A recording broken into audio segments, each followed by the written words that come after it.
السلام علیکم ورحمۃ اللہ وبرکاتہ۔ کچھ معمولی عادات ایسی ہیں جن کو درست کر لیا جائے تو انسان بہت سی طبی اور جسمانی مسائل سے بچ سکتا ہے۔ انہی میں سے ایک ہماری اٹھنے بیٹھنے کی عادات ہیں، جسے سمجھنا ہماری صحت کے لیے بہت ضروری ہے۔ غلط انداز میں بیٹھے رہنا بہت سی جسمانی پیچیدگیوں کا باعث بنتا ہے اور یہ مسائل آگے چل کر بہت تکلیف دہ ثابت ہوتے ہیں۔ اس ضمن میں برطانوی فزیوتھراپسٹ نک سٹیلٹن نے بیٹھے یا کھڑے ہونے کی کچھ عام حالتوں کی غلطیوں کی نشاندہی کی ہے، جس سے آپ کو انہیں درست کرنے میں مدد مل سکتی ہے۔ نمبر 1، جھک کر نہ بیٹھیں۔ جھک کر بیٹھنا اکثر آرام دہ ہوتا ہے، لیکن وقت گزرنے کے ساتھ یہ پوزیشن پٹھوں پر دباؤ ڈال سکتی ہے اور درد کا سبب بن سکتی ہے۔ صحیح طریقے سے بیٹھنے کی عادات ڈالیں۔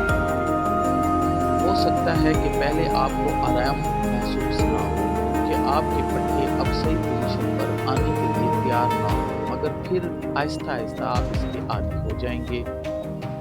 نمبر 2، اپنے کندھوں کو محراب نہ بنائیں۔ اپنے ڈیسک پر اپنے کمپیوٹر پر کام کرتے وقت آپ کا سر آگے کی طرف جھک سکتا ہے، جو اوپری پیٹھ کو ہول کرنے کا باعث ہو سکتا ہے اور نتیجتاً کندھے اکھڑ جاتے ہیں۔ ایسا ہی کچھ اس وقت ہوتا ہے جب آپ اپنا فون استعمال کرتے ہیں، جس سے نیک سنڈروم جیسے مسائل پیدا ہو سکتے ہیں، جو گردن میں درد اور اکڑن، کمر میں درد اور سر درد کا باعث بن سکتے ہیں۔ اپنی پوزیشن کو درست کرنے پر توجہ دینے کے علاوہ فزیونک سٹیفلڈ اوپری کمر، گردن اور کندھوں کے پچھلے حصے، سینے کے پھیلاؤ اور گردن کے پوسچر کو درست کرنے اور انہیں مضبوط بنانے کے لیے ایکسرسائز یا خاص قسم کی ورزش کی ترجیح دیتے ہیں۔ نمبر 3، ایک ٹانگ پر کھڑے نہ ہوں۔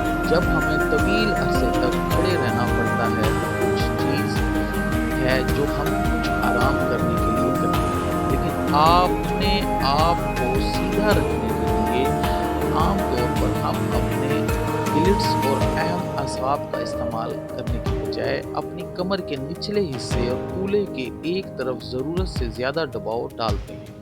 وقت گزرنے کے ساتھ بلوک ایریا کے ارد گرد پٹھوں میں عدم توازن پیدا ہو سکتا ہے۔